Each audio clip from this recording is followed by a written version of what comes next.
Welcome back. This is Closer to Nothing. And today we're gonna take a look at a little story called Psychosis by Dymerski. A seminal work of fiction posted originally to No Sleep on November 3rd, 2010. Hope you enjoy. Without further ado, let's begin. Sunday. I'm not sure why I'm writing this down on paper and not on my computer. I guess I've just noticed some odd things. It's not that I don't trust the computer, I just need to organize my thoughts. I need to get down all the details somewhere objective. Somewhere I know that what I write can be deleted or changed. Not that that's happened. It's just everything blurs together here. And the fog of memory lends a strange cast to things. I'm starting to feel cramped in this small apartment. Maybe that's the problem. I just had to go and choose the cheapest apartment, the only one in the basement. The lack of windows here makes day and night seem to slip by seamlessly. I haven't been out in a few days because I've been working on this programming project so intensively. I suppose I just wanted to get it done. Hours of sitting and staring at the monitor can make anyone feel strange, I know, but I don't think that's it. I'm not sure when I first started to feel like something was odd. I can't even define what it is. Maybe I just haven't talked to anyone in a while. That's the first thing that crept up on me. Everyone I normally talk to online while I program has been idle. And they've simply not logged on at all. My instant messages go unanswered. The last email I got from anybody was a friend saying he'd talk to me when he got back from the store, and that was yesterday. I'd call with my cell phone, but reception's terrible down here. And yeah, that's it. I just need to call someone. I'm gonna go outside. Well, that didn't work so well. As the tingle of fear fades, I'm feeling a little ridiculous for being scared at all. I looked in the mirror before I went out, but I didn't shave the 2-day stubble I've grown. I figure I was just gonna go out for a quick cell phone call. I did change my shirt though, because it was lunchtime and I guess that I'd run into at least one person I knew. That didn't end up happening. I wish it did. When I went out, I opened the door to my small apartment slowly. A small feeling of apprehension had somehow already lodged in me. For some indefinable reason. I chalked it up to having not spoken to anyone but myself for a day or two. I peered down the dingy grey hallway, made dingier by the fact that it was a basement hallway. On one end, a large metal door led to the building's furnace room. It was locked, of course. 2 dreary soda machines stood by it. I bought a soda from the one the first day I moved in, but it had a 2-year-old expiration date. I'm fairly sure nobody knows those machines are even down here. Or my cheap landlady just doesn't care to get them restocked. I closed my door softly and walked the other direction, taking care not to make a sound. I have no idea why I chose to do that, but it was fun giving in the stage impulse not to break the droning hum of the sound machines, at least for this moment. I got to the stairwell and took the stairs up to the building's front door. I looked through the heavy door's small square window and received quite a shock. It was definitely not lunchtime. City gloom hung over the dark street outside, and the traffic lights at the intersection in the distance blinked yellow. Dim clouds, purple and black from the glow of the city, hung overhead. Nothing moved, save the few sidewalk trees that shifted in the wind. I remember shivering, though I wasn't cold. Maybe it was the wind outside. I could vaguely hear it through the heavy metal door, and I knew it was that unique kind of late-night wind, the kind that was constant, cold and quiet, save for the rhythmic music it made as it passes through the countless unseen tree leaves. I decided not to go outside. Instead, I lifted my cell phone to the door's little window and checked the signal meter. The bars filled up the meter and I smiled. Time to hear someone else's voice, I remember thinking, relieved. It was such a strange thing to be afraid of nothing. I shook my head, laughing at myself silently. I hit speed dial for my best friend Amy's number and held the phone up to my ear. It rang once, but then it stopped. Nothing happened. I listened to silence for a good 20 seconds, then hung up.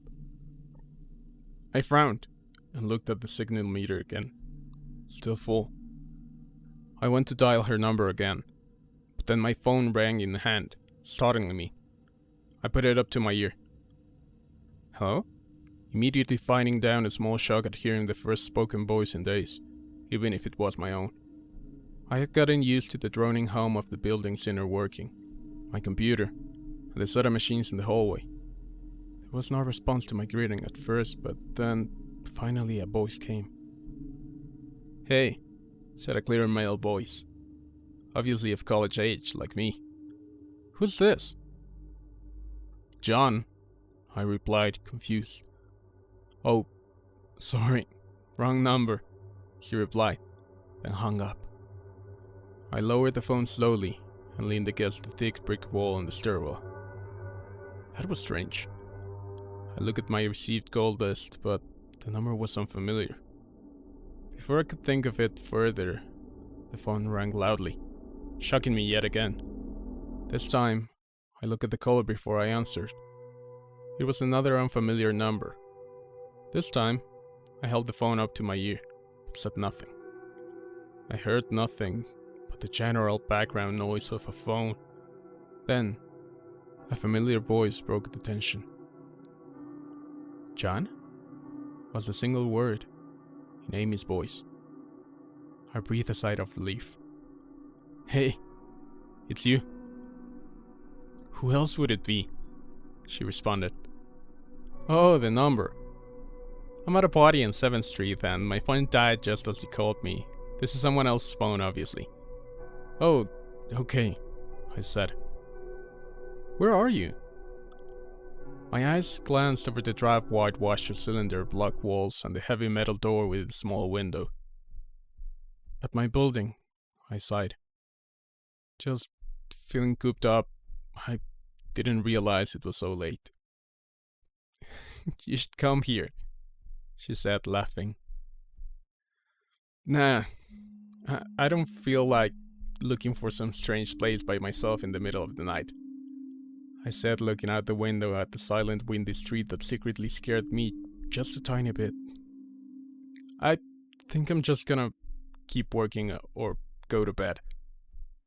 Nonsense! I can come get you. Your building is close to 7th Street, right? How drunk are you? I asked lightheartedly. You know where I live. Oh, of course, she said abruptly. I guess I can't get there by walking, huh? You could if you wanted to waste half an hour. Pride. Okay, have to go. Good luck with your work. I lowered the phones once more, looking at the numbers flash as the call ended.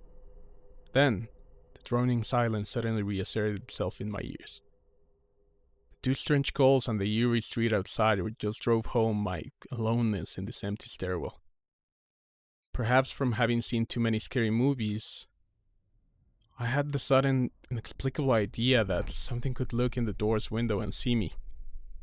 Some sort of horrible entity that hovered at the edge of aloneness, just waiting to creep up on unsuspecting people that strayed too far from the other human beings. I knew the fear was irrational, but nobody else was around, so I jumped down the stairs, ran down the hallway into my room, and closed the door as swiftly as I could while still staying silent. Like I said, I feel a little ridiculous for being scared of nothing, and the fear has already faded. Writing this down helps a lot. It makes me realize that nothing is wrong. It filters out half-formed thoughts and fears and leaves only cold, hard facts. It's late. I got a call from a wrong number and Amy's phone died, so she called me back from another number. Nothing strange is happening. Still, there was something a little off about the conversation. I know it could have been the alcohol she's had, or was it even her that seemed off to me, or was it... Yes, that was it. I didn't realize it until this moment writing these things down. I knew writing things down would help. She said she was at a party, but I only heard silence in the background. Of course, that doesn't mean anything in particular, as she could have just gone outside to make a call. No, that couldn't be it either. I didn't hear the wind. I need to see if the wind's still blowing. Monday. I forgot to finish writing last night. I'm not sure what I expected to see when I ran up the stairwell and looked at the heavy metal doors window. I'm feeling ridiculous. Last night's fear seems hazy and unreasonable to me now. I can't wait to go out into the sunlight. I'm gonna check my email, shave, shower, and finally go out of here. Wait, I think I heard something. It was thunder.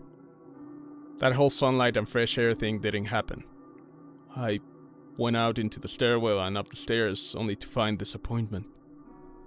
The heavy metal door's little windows showed only flowing water, as torrential rain slammed against it. Only a very dim, gloomy light filtering through the rain. But at least I knew it was daytime, even if it was grey, sickly, wet day. I tried looking out the window and waiting for lightning to illuminate the gloom, but the rain was too heavy and I couldn't make out anything more than the vague, weird shapes moving at odd angles in the waves washing down the window. Disappointed, I turned around, but I didn't want to go back to my room. Instead, I wandered further up the stairs, past the first floor and the second. The stairs ended at the third floor, the highest floor in the building. I looked through the glass that ran up in the outer wall and stairwell, but it was that warped, thick kinda that scatters the light. Not that there was much to see through in the rain to begin with. I opened the stairwell door and wandered down the hallway. The 10 or so thick wooden doors, painted blue a long time ago, were all closed. I listened as I walked, but it was the middle of the day, so I wasn't surprised that I heard nothing but the rain outside. As I stood there in the dim hallway listening to the rain, I had this strange fleeting impression that the doors were standing like silent granite monoliths, erected by some ancient forgotten civilization for some unfathomable guardian purpose. Lightning flashed, and I could have sworn that, for just a moment, the old grainy blue wood looked just like rough stone. I laugh at myself for letting my imagination get the best of me. But then, it occurred to me that the dim gloom and lightning must mean that there was a window somewhere in the hallway. A vague memory surfaced, and I suddenly recalled that the third floor had an alcove and an insert window halfway down the floor's hallway. Excited to look out into the rain and possibly see another human being, I quickly walked over to the alcove, finding the large thin glass window. Rain washed down it, as with the front door's window, but I could open this one. I reached a hand out to slide it open, but hesitated. I had the strangest feeling that if I opened that window, I would see something absolutely horrifying on the other side. Everything's been so odd lately. So I came up with a plan. And I came back here to get what I needed. I don't seriously think anything will come of it, but I'm bored. It's raining, and I'm going to steer crazy. I came back to get my webcam. The cord isn't long enough to reach the third floor by any means, so instead, I'm going to hide in between the two soda machines, in the dark end of my basement hallway, run the wire along the wall under my door, I put black duct tape over the wire to blend it in with the black plastic strip that runs along the base of the hallway's wall. I know this is silly, but I don't have anything better to do. Well, nothing happened. I propped open the hallway to stairwell door, stilled myself, then flung the heavy front door wide open and ran like hell down the stairs to my room and slammed the door. I watched the webcam on my computer intently, seeing the hallway outside my door and most of the stairwell.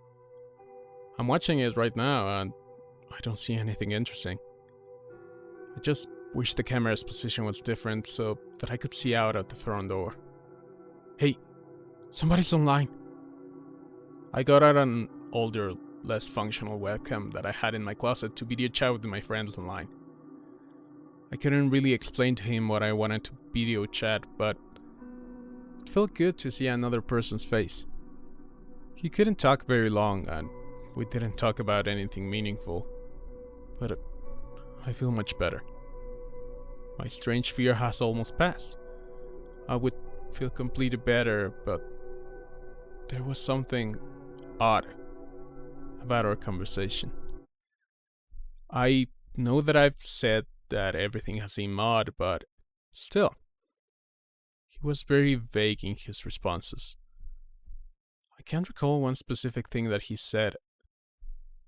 No particular name or place or event. But he did ask for my email address to keep in touch. Wait, I just got an email. I'm about to go out. I just got an email from Amy that asked me to meet her for dinner at the place we usually go to. I do love pizza. And I've just been eating random food from my poorly stocked fridge for days, so I can't wait. Again, I feel ridiculous about the odd couple of days I've been having. I should destroy this journal when I get back. Oh, another email. Oh my god, I almost left the email and opened the door. I almost opened the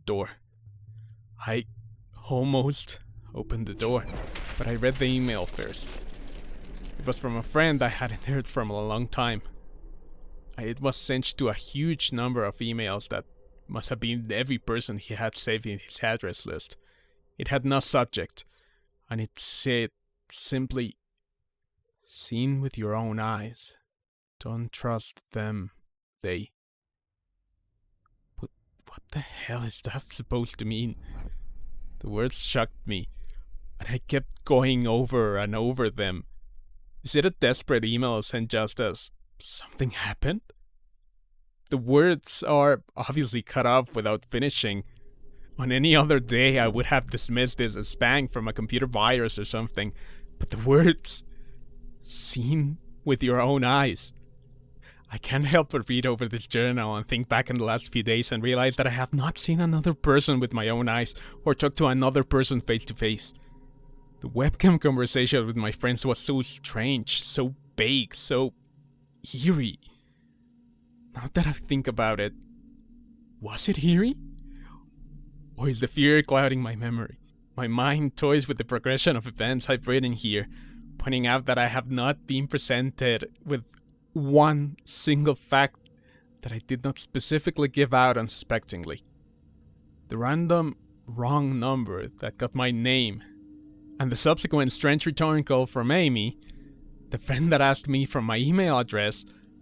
I messaged him first when I saw him online, and then I got my first email a few minutes after that conversation. Oh my god, the phone call with Amy.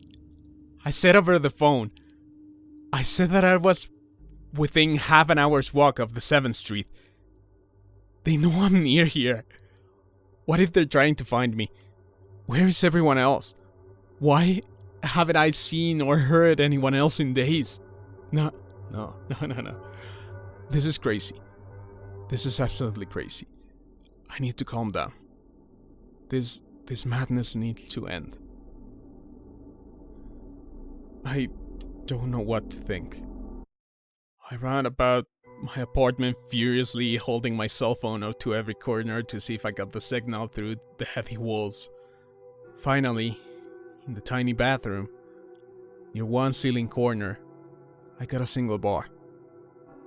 Holding my phone there, I sent a text message to every number in my list. Not wanting to betray anything about my unfounded fears, I simply sent, "You seen anyone face lately?" At that point, I just wanted any reply back. I didn't care what the reply was or if I embarrassed myself. I tried to call someone a few times, but I couldn't get my head up high enough. And if I brought my cell phone down even an inch, it lost signal. Then I remembered the computer and rushed over to it. Instant messaging everyone online. Most were idle or away from their computer. Nobody responded. My messages grew more frantic, and I started telling people where I was and to stop by in person for a host of barely passable reasons. I didn't care about anything by that point. I just needed to see another person. I also tore apart my apartment looking for something that I might have missed. Some way to contact another human being without opening the door. I know it's crazy. I know it's unfounded. But what if? What if? I just need to be sure. I taped the phone to the ceiling in case. Tuesday. The phone rang. Exhausted from last night's rampage, I must have fallen asleep. I woke up to the phone ringing and ran into the bathroom, stood to the toilet and flipped open the phone taped to the ceiling. It was Amy, and I feel so much better. She was really worried about me and apparently had been trying to contact me since the last time I talked to her. She's coming over now, and yes, she knows where I am without me telling her. I feel so embarrassed. I am definitely throwing this journal away before anyone sees it. I don't even know why I'm writing in it now. Maybe it's just because it's the only communication I've had at all since God knows when. I look like hell too. I looked in the mirror before I came back in here. My eyes are sunken, my stubble is thicker, and I just look generally unhealthy. My apartment is trashed, but I'm not going to clean it up. I think I need someone else to see what I've been through. These past few days have not been normal. I am not one to imagine things. I know I have been the victim of extreme probability. I probably missed seeing another person a dozen times. I just happened to go out when it was late at night, or in the middle of the day when everyone was gone. Everything's perfectly fine. I know this now. Plus, I found something in the closet last night that had helped me tremendously. A television. I set it up just before I wrote this, and it's on in the background. Television has always been an escape for me, and it reminds me that there is a world beyond these dingy brick walls. I'm glad Amy is the only one that responded to me after last night's frantic pestering of everyone I could contact. She's been my best friend for years. She doesn't know it, but I count the day that I'd met her among one of the few moments of true happiness in my life. I remember that warm summer day fondly. It seems a different reality from this dark, rainy, lonely place. I feel like I spent days sitting in that playground. Much too old to play. Just talking with her and hanging around doing nothing at all. I still feel like I can go back to that moment sometimes. And it reminds me that this damn place is not all that there is. Finally, I knock on the door. I thought it was odd that I couldn't see her through the camera that I hid between the two soda machines. I figured that it was bad positioning, like when I couldn't see out the front door. I should have known. I should have known. After the knock, I yelled through the door jokingly that I had a camera between the soda machines, because I was embarrassed myself that I had taken this paranoia too far. After I did that, I saw her image walk over to the camera and look down at it. She smiled and waved. "Hey," she said to the camera brightly, giving it a wry look. It's weird, I know. I said into the mic attached to my computer. I have had a few weird days. Must have. Open the door, John. I hesitated. How could I be sure? Hey, humor me for a second, I tell her through the mic. Tell me one thing about us. Just to prove me you're you. She gave the camera a weird look. Alright, she said slowly, thinking. We met randomly at a playground when we were both way too old to be there. I sighed deeply as reality turned and fear faded. God, I'd been so ridiculous. Of course it was Amy. That day wasn't anywhere in the world except in my memory. I never even mentioned it to anyone, not out of embarrassment, but out of a strange secret nostalgia and a longing for those days to return. If there was some unknown force at work trying to trick me, as I feared, there was no way they could have known about that day. Alright, I'll explain everything. Be right there. I ran to my small bathroom and fixed my hair as best I could. I looked like hell. But she would understand. Sneering at my own unbelievable behavior, the mess that I'd made in the place, I walked to the door. I put my hand on the doorknob and gave the mess one last look. So ridiculous, I thought. My eyes traced over the half-eaten food lying around the ground, the overflowing trash bin, and the bed I'd tipped to the side looking for God knows what. I almost turned to the door and opened it, but my eyes fell on the one last thing. The old webcam. The one I used for that eerily vacant chat with my friend. Its silent black sphere lay haphazardly tossed to the side. Its lens pointed at the table where this journal lay. An overwhelming terror took me as I realized that if something could see through that camera, it would have seen what I wrote about that day. I asked her for any one thing about us, and she chose the only thing in the world that I thought they, or it, did not know, but it did. It did know. It could have been watching me the whole time. I didn't open the door. I screamed in uncontrollable terror. I stomped on the old webcam on the floor, the door shook and the doorknob tried to turn, but I didn't hear Amy's voice through the door. Was the basement's door made to keep out drafts? Too thick? Or was Amy not outside? What could have been trying to get in if not her? What the hell is out there? I saw her on my computer through the camera outside. I heard her on the speakers through the camera outside, but was it real? How can I know? She's gone now. I screamed and shouted for help. I piled up everything in my apartment against the front door. Friday. At least, I think that it's Friday. I broke everything electronic. I smashed my computer to pieces. Every single thing on there could have been accessed by network access or worse, altered. I'm a programmer, I know. Every little piece of information I gave out since this started, my name, my email, my location, none of it came back from outside until I gave it out. I've been going over and over what I wrote. I've been pacing back and forth, alternating between stark terror and overpowering disbelief. Sometimes, I'm absolutely certain some phantom entity is dead set on the simple goal of getting me to go outside. Back to the beginning, with the phone call from Amy. She was effectively asking me to open the door and go outside.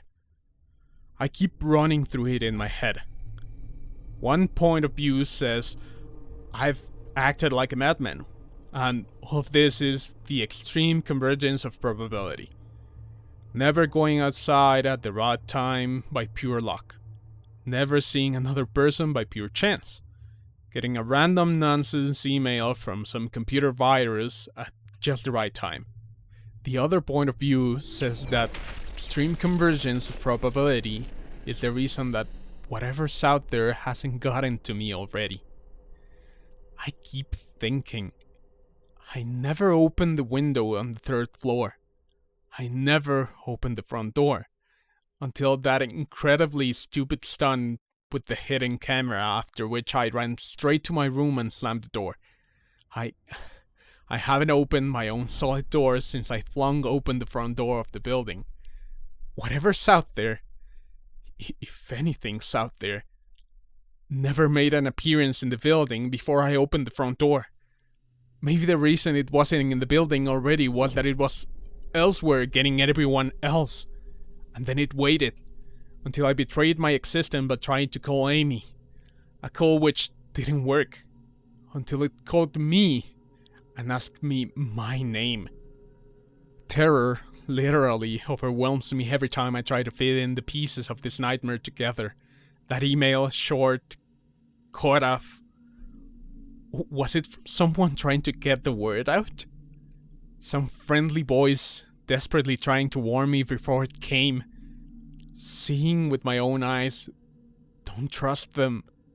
Exactly what I've been so suspicious of. It could have masterful control of all things electronic, practicing its insidious deception to trick me into coming outside. Why can't it get in? It knocked on the door. It must have some solid presence. Door. The image of those doors in the upper hallway as guardian monoliths flashes back into my mind every time I trace this path of thoughts. If there is some phantom entity trying to get me to go outside, maybe it can't get through doors. I keep thinking back over all the books I've read or movies I've seen, trying to generate some explanation to this. Doors have always been such intense focus of human imagination. Always seen as words or portals or of special importance. Or perhaps the door is just too thick? I know that I couldn't bash through any of the doors in this building, let alone the heavy basement ones. Aside from that, the real question is, why does it even want me? If it just wanted to kill me, it could do it in any number of ways, including just waiting until I starve to death. What if it doesn't want to kill me? What if it has some far more horrific fate in store for me? God, what can I do to escape this nightmare? I knock on the door. I told the people on the other side of the door I need a minute to think and I'll come out. I'm really just writing this down so I can figure out what to do. At least, this time I heard the voices. My paranoia, and yes, I recognize I'm being paranoid, has me thinking of all sorts of ways that their voices could be faked electronically. There could be nothing but speakers outside, simulating human voices. Did I really take them 3 days to come to talk to me? Amy is supposedly out there, along with 2 policemen and a psychiatrist. Maybe it took them 3 days to think of what to say to me. The psychiatrist's claim could be pretty convincing. If I decided to think this has all been a crazy misunderstanding and not some entity trying to trick me into opening the door. The psychiatrist had an older voice, authoritarian but still caring. I liked it. I'm desperate just to see someone with my own eyes. He said I have something called Psychosis, and I'm just one of a nationwide epidemic of thousands of people having breakdowns triggered by a suggestive email that got through somehow. I swear he said got through somehow. I think he means spread throughout the country inexplicably, but I'm incredibly suspicious that the entity slipped up and revealed something.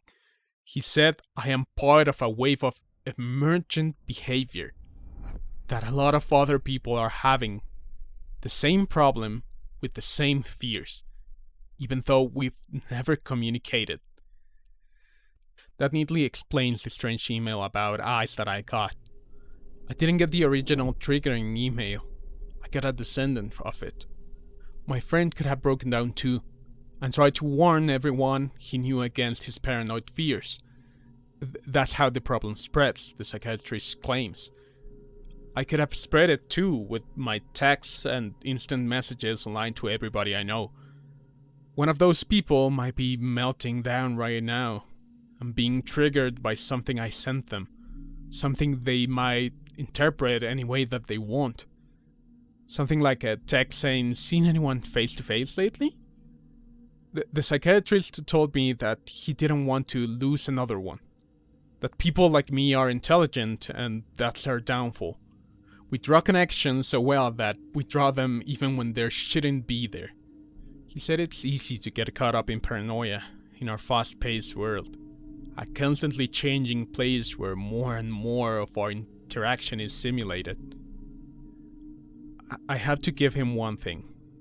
It's a great explanation. It neatly explains everything. It perfectly explains everything, in fact.